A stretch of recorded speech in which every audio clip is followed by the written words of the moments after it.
سوف نحتاج إلى عربة لنأتي بيوزرسيف. أسرع، تحرك.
ما الأمر؟ أرى أن جناب هورنهوب قد شرف سجن زويرة ثانية بقدومه. لقد جئنا لاصطحاب يوزرسيف، هو حر. الحاكم أمنحوتب أبدى رغبته في رؤيته. تقصد أننا لن نرى يوزرسيف بعد الآن؟ لعلك تحب أن يبقى يوزرسيف في السجن إلى الأبد. لا لا لا لا، أنا أرجو له الخلاص، لكن لا يسهل علي الابتعاد عنه، ولا أظن أن أحدا من المساجين يطيق احتمال البعد عن يوزرسيف. ولولا وجود يوزرسيف هنا لما استطعنا جميعا تحمل سجن زويرة. حسنا، اصطحبوا جناب هورنهوب إلى كدمن لنرى من هو يوزرسيف هذا.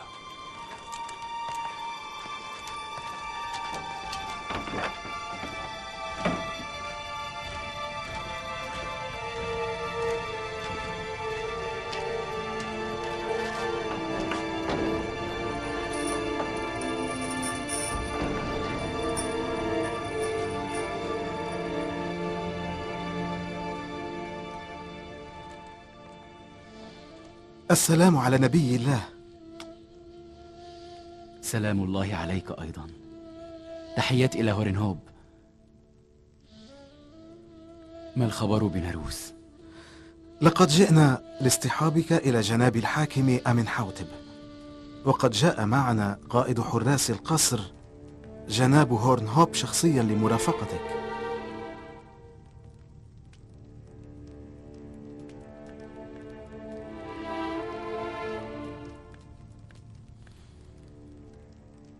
ما زال قلبي مثخنا بفعل سهام الكيد، ولن أترك السجن ما لم يتم رفع الاتهامات الموجهة إلي. لكن الحاكم قد أمر بخروجك. الأفضل أن يقوم الحاكم برفع التهمة عني أولا، وإلا فإن الخائن لا يفترض أن يكون له مكان خارج السجن. عليك أن لا تقلق، لقد عفى عنك الحاكم، هو سيتولى الدفاع عنك.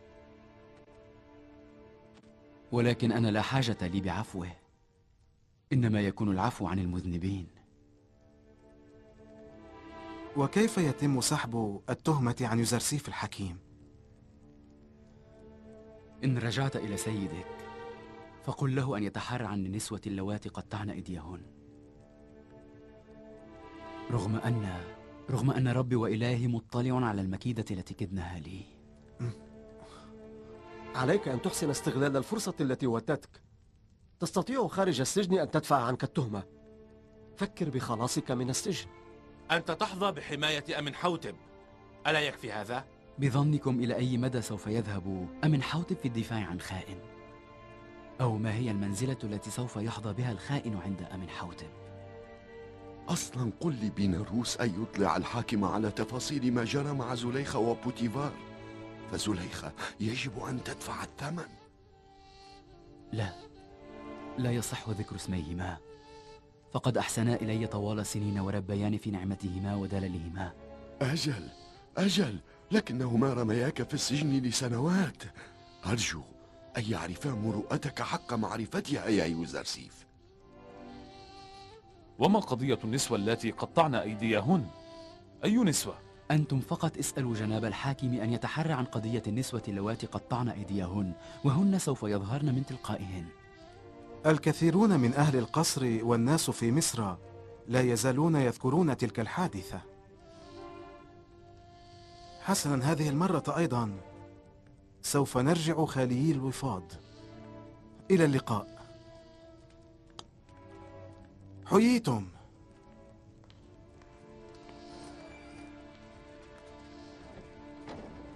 لو أنك ذهبت معهم وأخبرت أمين حوتب بما جرى وأخذت بثأرك من زليخة أيضا.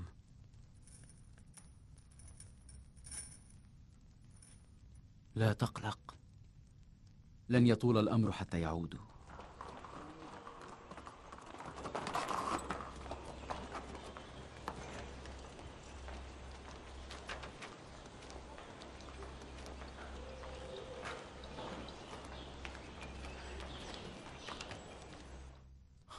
أنا لم أسمع بهذا أبدا. المجرم الذي نحن بصدد تخليصه من أسره يضع الشروط علينا لقاء خروجه من السجن؟ أجل يا علي المقام، يوزرسيف يقول للحاكم المعظم: عليك بالتحري عن قضية النسوة التي قطعن أيديهن.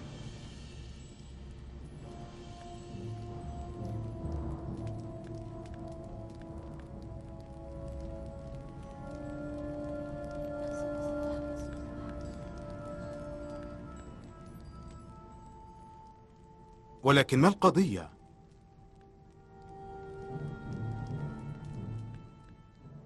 أية نسوة؟ هل يعلم أحدكم شيئا؟ نعم علي المقام، أنا على علم بالقضية. إن سمحتم لي فسوف أجلب لكم النسوة. أسرع إذن، أريد أن أعرف حقيقة الأمر. كما تريد.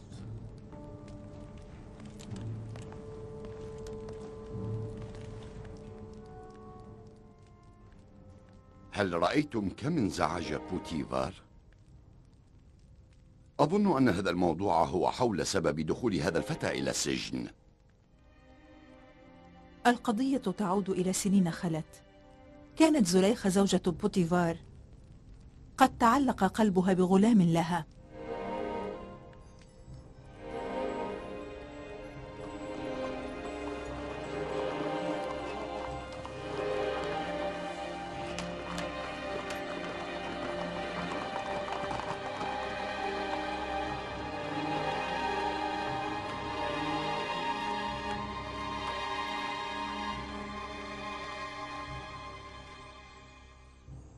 أحضروا لي السيدة زليخة ورودامون على الفور.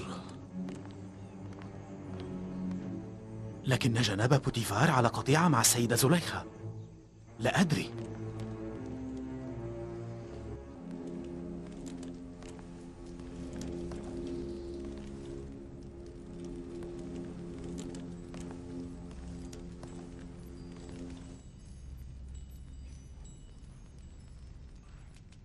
أريد قائمة بأسماء النسوة التي قطعن أيديهن عندما خرج عليهن يوزرسيف. لما تريد أسماءهن؟ طلب علي المقام أن تحضري عنده وإياهن جميعا. النسوة التي تذكرهن زليخة وكاليماما اجمعهن اليوم وها هنا. هذا أمر من الإله أمن حوتب نفسه. لماذا؟ ما سبب طلب حضورهن؟ وما الذي يريده منهن الحاكم؟ قرر الحاكم أن يخرج يوزرسيف من السجن، لكن يوزرسيف اشترط عليه رد الاعتبار. وقد قرر أمن حوتب دعوة النسوة لتتسنى له معرفة ما إذا كان يوزرسيف مذنبا أم بريئا. لا أشك أنه ينوي إجراء محاكمة. محاكمة؟ لم يخطر ببالك أبدا أن تعود قضية يوزرسيف وتظهر للعلن وأن تتم محاكمتك على خطاياك الماضية، ها؟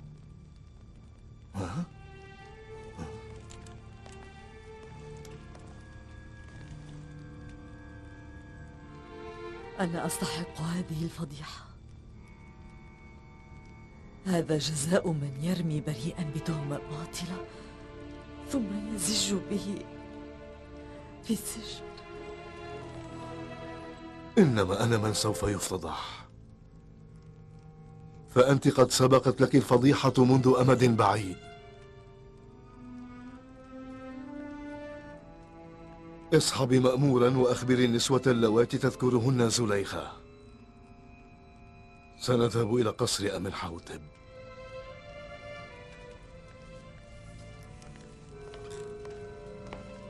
ذنبي أنا أكبر من ذنب زليخة. ماذا سيكون جوابي إن سألني أمنحوتب لماذا رميت بهذا الفتى البريء في السجن لسنوات؟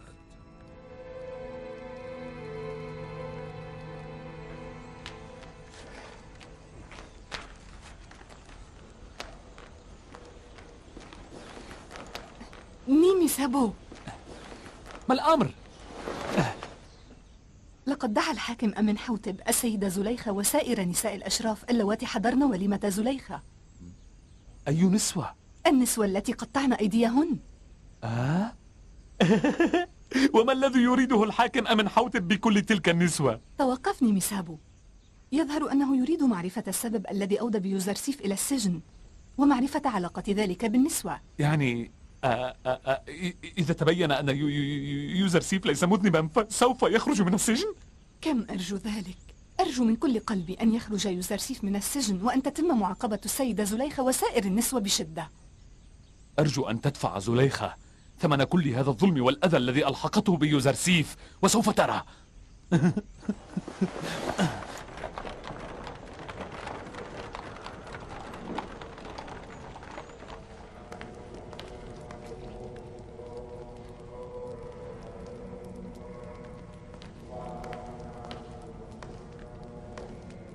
جناب الإخماهو،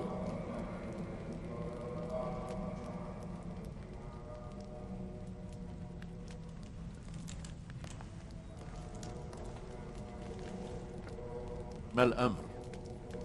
جاء قائد حراس قصر بوتيفار رودامون إلى قصري وأخذ معه زوجتي ميريتاتين. ولماذا سمحت له إذن؟ أتى بأمر من أمنحوتب. اعتقل زوجتي إضافة إلى النسوة اللاتي حضرن وليمة زليخة وشاركن في قضية يوزرسيف، وأخذهن معه عنوة إلى قصر أمنحوتب. قلت قضية يوزرسيف؟ أجل.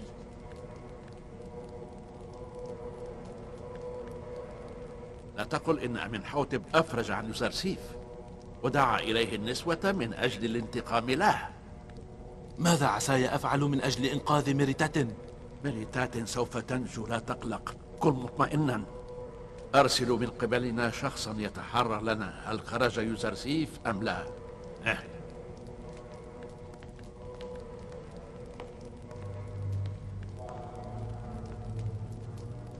لا يبدأ القلق إلا لحظة خروج يوزرسيف من السجن. ماذا أفعل به؟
نيمي سابو، لماذا يسوقون زليخة والأخريات إلى القصر؟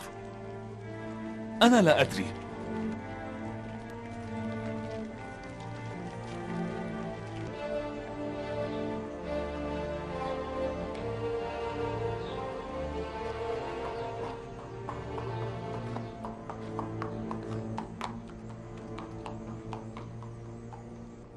إنه اليوم الثالث الذي تحيرتم فيه عن تعبير الرؤيا، وهذا مدعاة للخجل. لماذا أجيب أمنحوتب إن سألني اليوم عن تعبير رؤياه؟ أقول له إن المعبرين عندي أبرع في النوم والأكل منهم في تفسير الرؤيا. أقول له لقد تحيروا في عملهم وعجزوا عن تعبير منامك. سوف أريحكم، إما أن تأتوني بتفسير رؤيا أمنحوتب، وإما أن أقوم أنا بدلا من أمنحوتب بأخذ أرواحكم وإرسالكم إلى الغرب. جناب ألخ ماهو، ما بالك أنت؟ ما الأمر؟ رأيت بوتيفار اليوم يسوق السيدة زليخة وبعض نساء الأشراف في طيبة إلى قصر أمنحوتب. بدا وكأنه يسوقهن إلى السجن مع بعض الحراس والجنود. ألم تعرف السبب؟ سألت ولكن أحدا لم يعلم. لقد وقعت بينكن يا نساء مصر وبين يوزرسيف منذ سنين خلت أمور وأحداث أود أن أشرف على حقيقتها. ما الذي جرى بينكن وبين يوزرسيف عندما لقيتنه؟ أجبنا.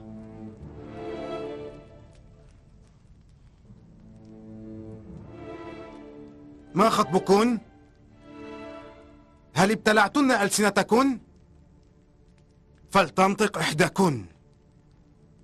والله لا علم لنا بصدور أي قبيح أو دنس من يوزرسيف. يوزرسيف مثال للطهارة والتقوى، ولم نرى منه أي ذنب قط. وهل يمكن لنا أن ننسب السوء والقبح إلى ملاك سماوي؟ أريد أن أعرف من هو المذنب فيما جرى بينكن وبين يوزرسيف فورا. ألم يصدر عن يوزرسيف أي خطأ؟ ألم يرتكب أي معصية؟ فلتجبني زليخة. في القضية التي جرت بينك وبين يوزرسيف، من كان المذنب؟ هل تعتبرين يوزرسيف مذنبا أم غير مذنب؟ عقدت العزم على إماطة اللثام عن هذه القضية. كونوا على يقين أني لن أترك الكاذب من غير عقاب. وقد سمعت اعترافات السيدات الحاضرات.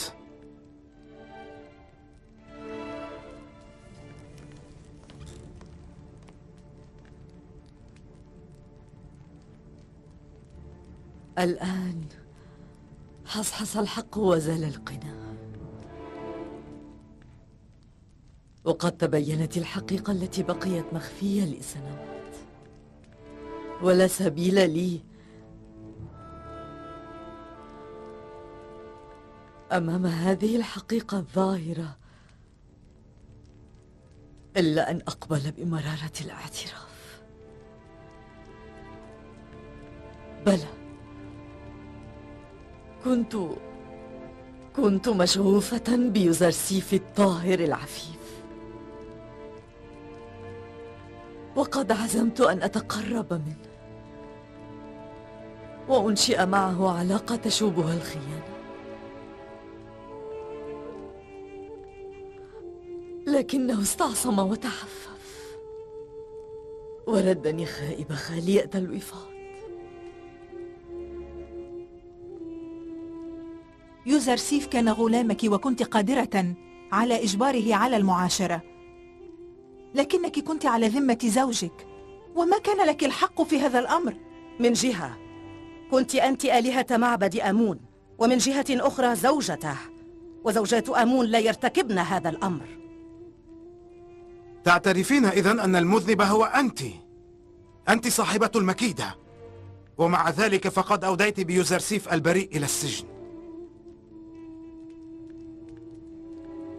أجل، أنا أقر بذنبي كما أقر ببراءة يوزرسيف. إنه بريء. لماذا تخفي ذلك؟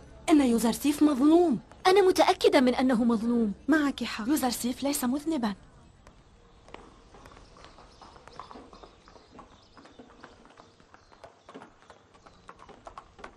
نيمسابو. نعم جناب رودامون. هل يمكنك أن تذهب إلى يوزرسيف بهذه العربة؟ إلى يوزرسيف؟ أجل في طرفة عين. ماذا تريد منه؟ قل له السيدة زليخة وسائر نساء مصر قد اعترفن بذنبهن وشهدن على براءتك، وسوف تنجو من السجن. متى سوف يخرج؟ لا أدري، عاجلا. هيا أسرع. أوصل نيمسابو إلى سجن زاويرا وعد سريعا. هيا تحرك.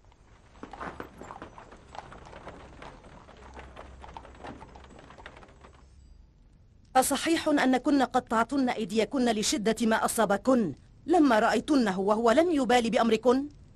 أجل هو كذلك، لقد قطعنا أيدينا حين رأيناه.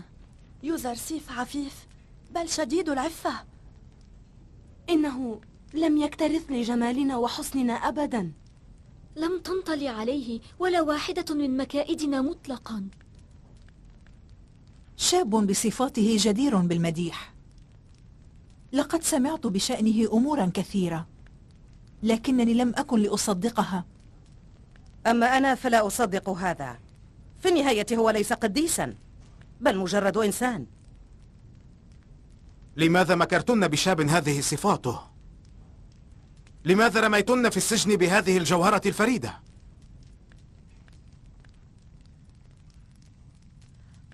نحن الآن نعترف بذنبنا ونطلب العفو والصفح من حضرة الحاكم. من حضرتي أنا؟ عليكن أن تطلبن العفو من حضرة يوزرسيف. لقد كنتن السبب في ضياع سنوات من عمره في السجن. أنت مذنب أيضا يا جناب بوتيفار. شاب بهذه الصفات أثبت أن علمه بتعبير الرؤى يفوق علم جميع معبري مصر، وأنه لا نظير له في العفة والنجابة. رميته في السجن ظلما لسنوات. لا أملك جوابا شافيا للدفاع عن تقصيري، لكني أقول لعل السجن كان السبيل الوحيد لكم أفواه المتطاولين. مع ذلك كله أعرف أنني مذنب. إن سمحتم لي أطلب الإذن في الانصراف فورا. أنا أشعر أنني لست بخير. لا مانع، يمكنك أن تنصرف.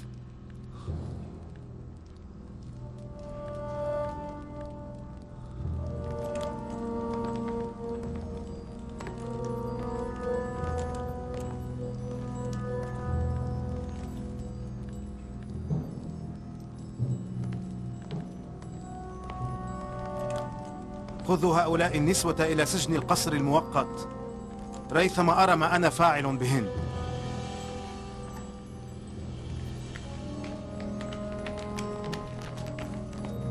اذهب.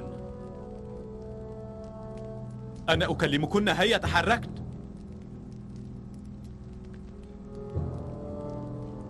ما خطبكن؟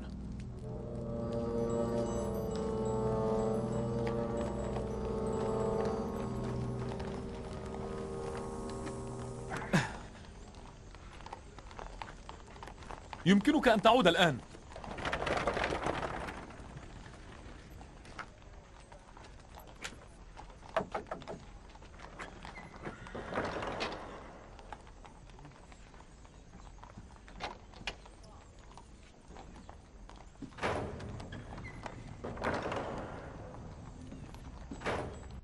القائد هورنهوب. نعم جناب الحاكم. اذهب إلى السجن برفقة بيناروس وأخبر يوزرسيف أن براءته وعفته قد ثبتت لدينا بشكل قاطع.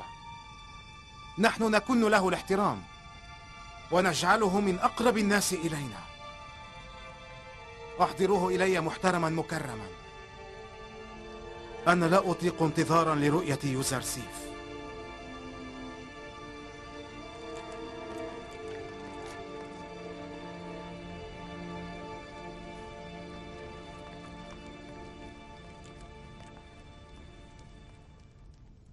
قال رودامون إن زليخة وسائر نساء مصر اللواتي دبرن لك المكيدة والخدع قد اعترفن جميعا بذنبهن. وشهدنا ببراءتك من كل التهم التي سبق ووجهناها إليك. وآمن حوتب سوف يأمر بإخراجك عاجلا على الفور.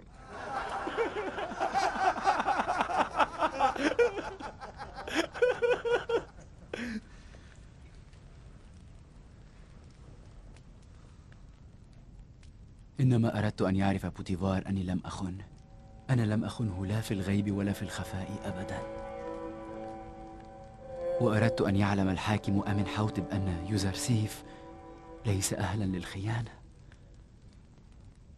وأردت أن يعلموا أن الله لا يأذن لأهل الخيانة والغدر أن يصلوا إلى مبتغاهم بالاحتيال.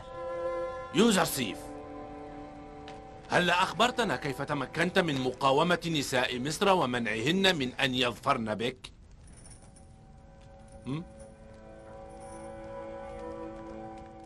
ما كنت لأفتخر بنفسي، وما أبرئ نفسي من العيب والتقصير. إن النفس لأمارة بالسوء إلا من رحم ربي. لولا أن ربي وإلهي قد رحمني وعصمني من شر النسوة، إن ربي لغفور للذنوب رحيم بالعباد.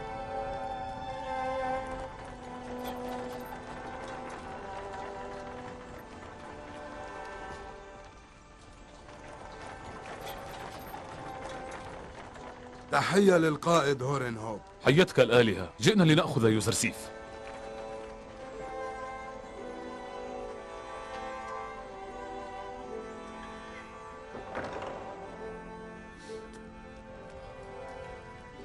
لقد تحقق ما اشترطته لخروجك من السجن. السيدة زليخة وسائر النساء اعترفن بذنبهن وها هن الآن يقبعن في السجن. لكني لم أكن في واردي أن أجازيهن. الحاكم أمن حوتب لا يطيق انتظارا لملاقاتك. سيكون الأمر صعبا جدا بغيابك. ماذا نفعل من دونك؟ لقد أنسانا حضورك البعد عن ديارنا وأهلنا وأحبتنا. لن يكون لنا أحد نلجأ إليه بعدك يا يوزرسيف. لكن الله معكم في كل الأحوال. إن جعلتم الله نصب أعينكم فسوف يهون عليكم شقاء السجن وكذلك فراق يوزرسيف. أعدكم بأني سأزوركم على الدوام ولن أترككم وحدكم.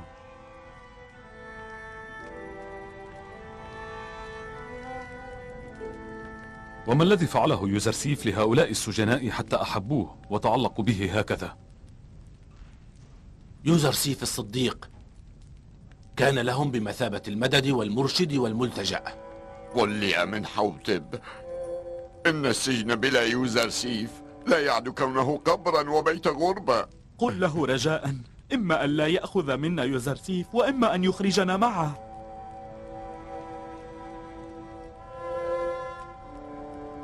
خذوا مني هذه النصيحة، فإن عملتم بها هان الأمر عليكم.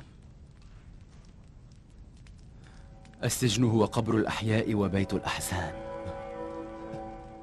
والسجن هو دار لابتلاء مدارات الإخوان، ومكان ندم المذنبين والأعداء. إن أصحابنا يستعينون بشقاء السجن فيصقلون نفوسهم ويزكونها بتحمل المشقة، ولا يدفنون أنفسهم فيه كما لو كان قبرا. سوف أعود للقائكم في القريب العاجل.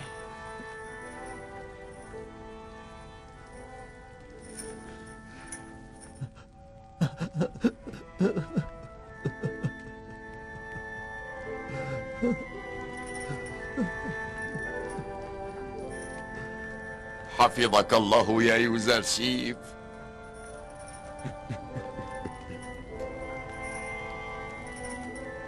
حفظك الله يوزرسيف. في أمان الله. ارجع لزيارتنا، لا تنسى أصحابك. تفقدنا من حين لآخر يوزرسيف. نحن ننتظرك. لا تنسنا. لا تنسنا يا يوزرسيف. حفظ الله يوزرسيف.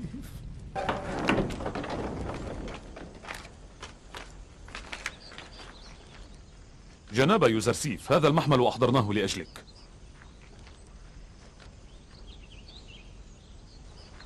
إني لأكره أن أجلس على أكتاف الناس، إنما جئت لأرفع الأثقال عن كواهلهم، لا لأكون ثقلا عليهم. اطمئن، لن تسقط عن أكتافهم. من يتخذ من أكتاف الناس مجلسا فالسقوط هو قدره المحتوم. أنا أفضل الخيل والعربة. لا مشكلة.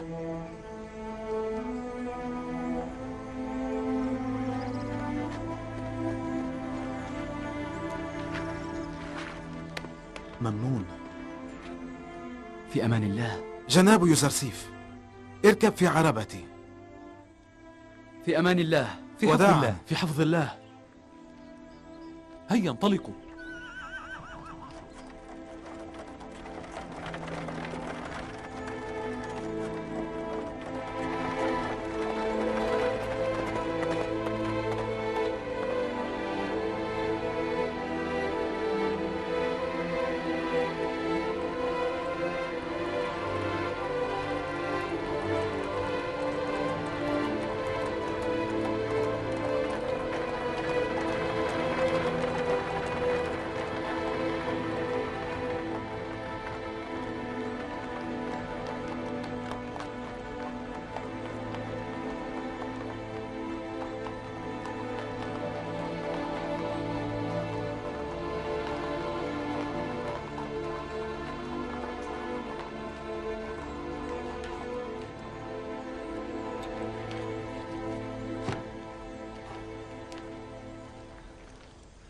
جناب يوزرسيف، إن أحببت يمكنك أولا أن تستحم وتغير ملابسك، ثم بعد ذلك نتشرف بلقاء الملك أمنحوتب.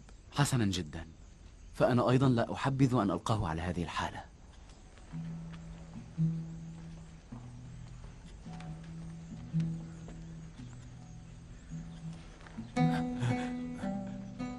من كان ذلك؟ ماذا قلت؟ إنه يوزرسيف، ألا تعرفه؟ لقد تم إخراجه من السجن بأمر من أمنحوتب. يوزرسيف؟ لكنه اسم يوسف بلغة أهل مصر. أجل، فهمت قصدي.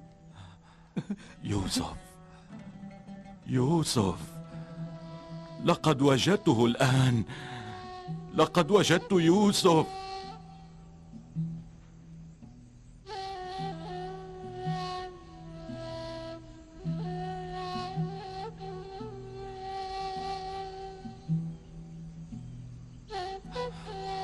فليعفو الله عني. ما هذا العمل الذي ارتكبته؟ الويل لي، فقد قمت ببيع نبي عبدا. أين أذهب بهذا العار؟ لقد وجدته. لقد وجدت يوسف.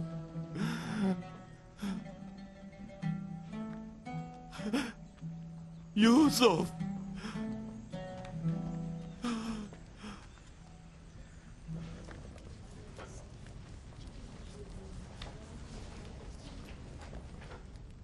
كل ما نمر به هو بسببك. لقد جلبت الفضيحة لنفسك ولنا. كل ما أقاسيه هو بسبب يوزرسيف.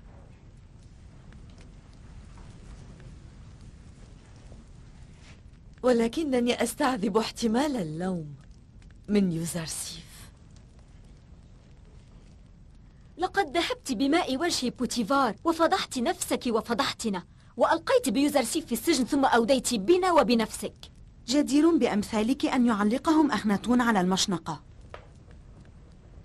لست وجلة لذهاب ماء وجهي، ولا حزينة لسجني، ولا أجد ما أواجهكن به غير الاعتذار منكن وطلب العفو. افعلي شيئا. زليخة، أنت قد هانت عليك كرامتك، أما نحن فلا. لما لا تكلمين الحارس؟ لعله يرسل إلى بوتيفار ليعمل على إخراجنا. لا داعي للقلق، لن يبقوا عليكن هنا طويلا. أنا هي المذنبة، لا شغل لهم معكن.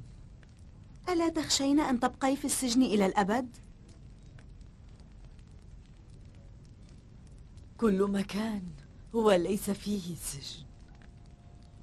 الحسن في هذا المكان أنه يجعلني أدرك كيف قضى يوزرسيف سنوات السجن.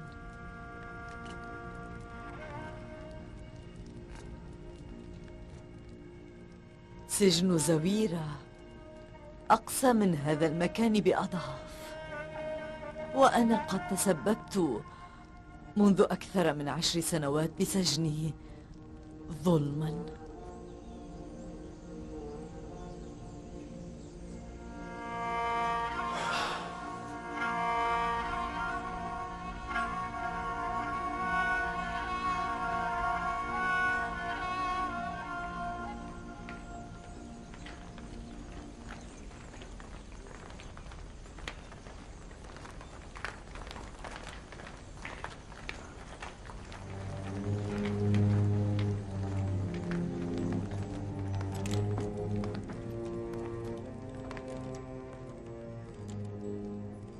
لقد رأيته مرة في طفولتي. لا أدري كيف يكون شكله الآن. على المقام هورن هوب وجناب يوزرسيف يطلبان الإذن بالدخول.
كما في السابق، وقتها أيضا لم تركع لنا. يحيى الحاكم أمن حوتب الرابع. يحيى المعبر العظيم والحكيم يوزرسيف. يحيى يوزرسيف الحكيم والعفيف. تحيا سيدة مصر المعظمة. هل تذكر يا يوزرسيف؟ هنا حيث تشرفت مع بوتيفار بلقاء أبي أمن حوتب الثالث. وأنتم عمدتم إلى هدية الراحل أمن حوتب فقلدتموني بها.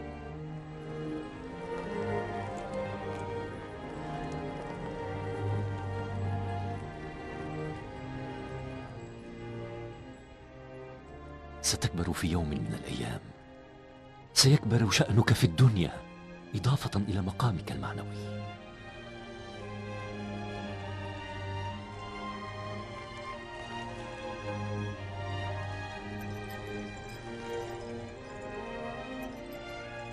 نساء طيبة كن على حق عندما أكبرن يوزرسيف. إنه جميل حقا.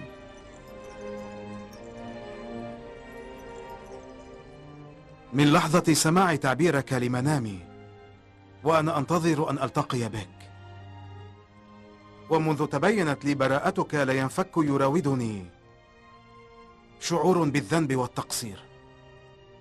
في ظل حكمي وسلطاني، لماذا على معبر عفيف كيوزرسيف أن يكون في السجن؟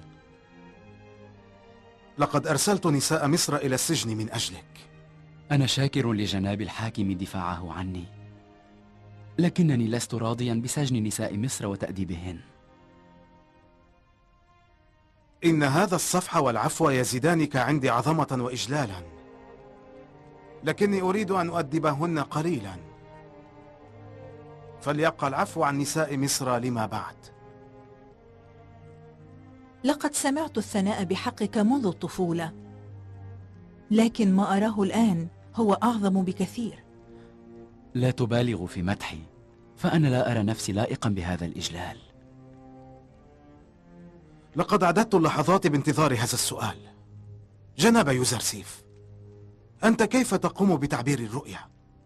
المعبرون في مصر يقرؤون الأوراد الخاصة ويستعينون بما يحوزونه من العدة اللازمة للتعبير. تعبير الرؤيا علم آتاني الله إياه من عنده، وأنا لا أقول شيئا من عند نفسي. لقد صح ما سمعته عنك، فأنت لا تعبد إذن آمون وسائر آلهة مصر. أجل، هو كذلك حقا. هذه الحقيقة قد أفرحتني كثيرا وصرت أكثر احتراما عندي. أن لا تسجد للآلهة المتعددة ولست من أتباع معبد آمون فهو أمر يستحق التقدير والثناء. لعلك لا تعلم أن عالي المقام أمنحوتب لا يؤمن أيضا بآلهة المعبد. لقد اتخذت قراري في أن أقيم مناظرة بين يوزرسيف وبين المعبرين وكهنة معبد آمون بحضور أهل طيبة. أريد أن يتبين للجميع ضعف كهنة المعبد في تعبير رؤياي. لا شك أن عقيدة الناس وإيمانهم بآمون وسائر الآلهة سوف تضعف. إن قوة الإله آمون وكهنة المعبد قائمة على حماية الناس، وأي ضعف في إيمان الناس بالكهنة سوف يؤدي إلى إضعاف قوة آمون. بيناروس، اصطحب جناب يوزرسيف إلى مكان استراحته. هورنهوب، ادعو كل وجهاء مدينة طيبة لحضور الوليمة الكبيرة التي ستقام في القصر. أمرك عالي المقام.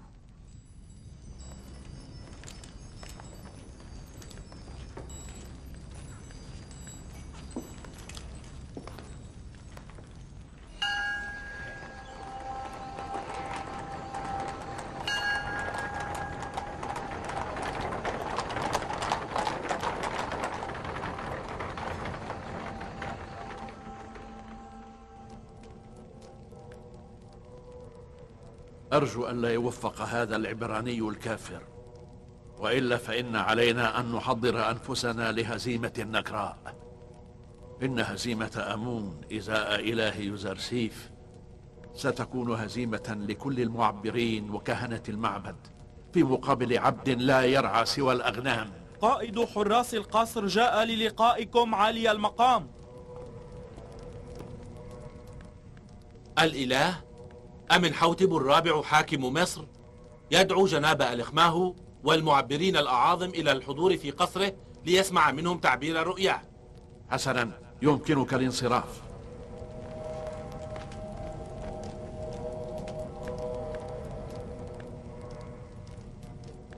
ماذا حل بنا حتى صرنا ندعى لنقف صاغرين بين يدي شاب يافع عديم الخبرة لنستنطق ونسمع القدح والذم؟ ما الذي تفعلونه أنتم إذن؟ قولوا لي، لماذا على آمون وخدمة المعبد أن يتحملوا أخطاءكم وتقصيركم؟ وهل أطعمناكم هذه السنوات إلا ليوم كهذا؟ أما الآن وقد احتاج إليكم المعبد فأنتم عاجزون خائبون.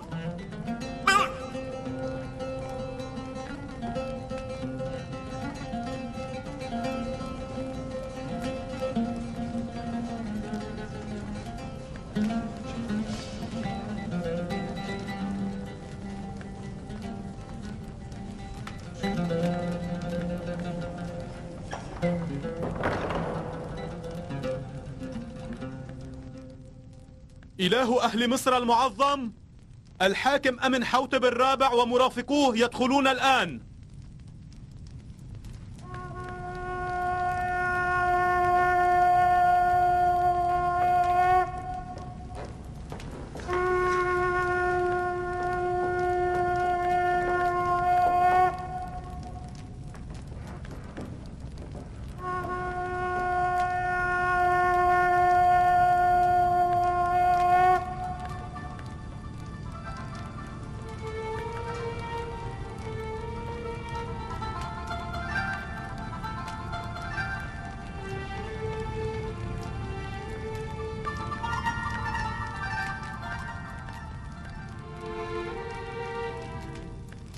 القصد من دعوتنا للكهنة وللمعبرين ولأعاظم وأشراف طيبة هو امتحان معبر شاب يدعي أنه قد تمكن من تعبير منامنا،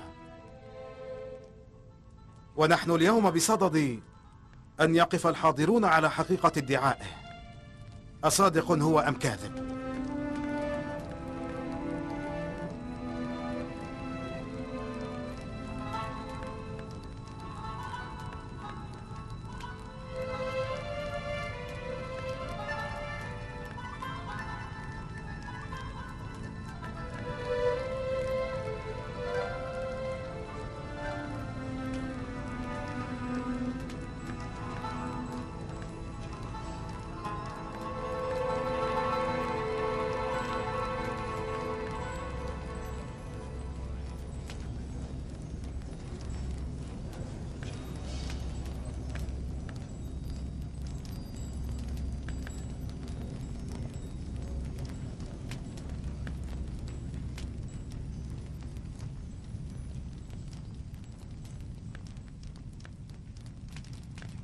يحيى حاكم مصر العالم أمنحوتب الرابع.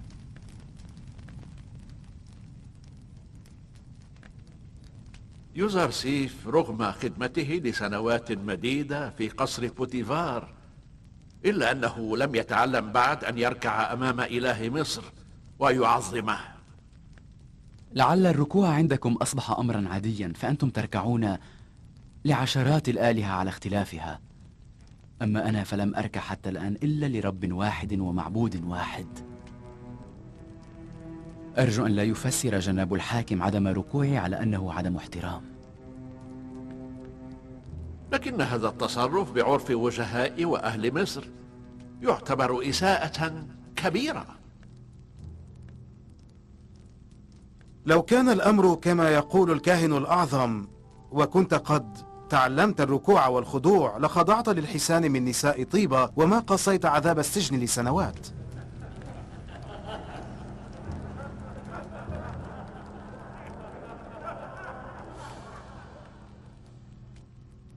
جميعكم تعلمون أن قصدي من إقامة هذا المجلس هو الحصول على تعبير منام قد رأيته مؤخرا. لا شك أن معبري مصر الحاذقين والمجربين قد قاموا حتى الآن بتفسير رؤاي، بينما أن هذا الأمر ليس متوقعا من يوزرسيف الشاب، فهو كان يتوق إلى هذا الاختبار، ونحن أردنا أن نفحص قدرته. بعضكم قد سمع وصف منامي. أجل سمعنا جيدا. نعم سمعناه، لكني أود أن أعيده على مسامعكم.